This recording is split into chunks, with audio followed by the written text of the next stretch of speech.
Gusto mo ba magkaroon ng additional income o dagdag komisyon sa iyong Facebook page? So, bukod sa sumasahod ka na sa Reels at sa Star at kung ano-ano pa sa Facebook page mo, ay maaari ka rin kumita dito sa affiliate. So, si Facebook po ay naglagay na po ng affiliate link sa ating mga videos na pwede nating i-promote yung mga product na ating ipopromote. So, gaya na lang po nito ni Shopee.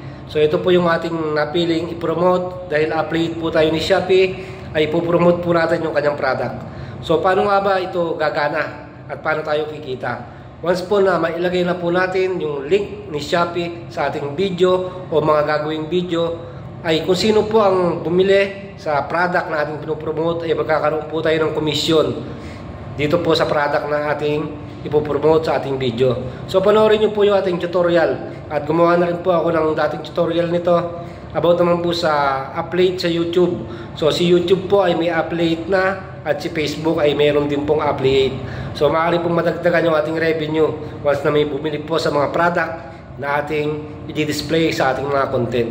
So panoorin nyo po yung ginawa nating tutorial kung paano po maglagay ng affiliate. So huwag nyo po kalimutang i-follow yung ating Facebook page.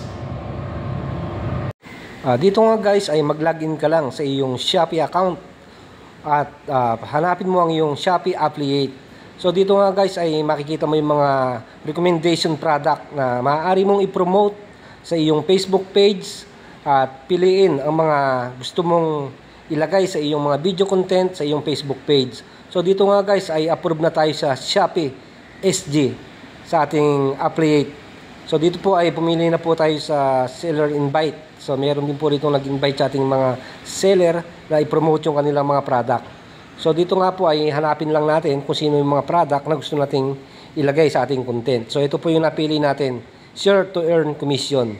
So i-download nyo lang po yung kanyang mga image at pagkatapos po ay i-copy link nyo lang po yung ating gustong i-promote na affiliate sa ating Facebook page.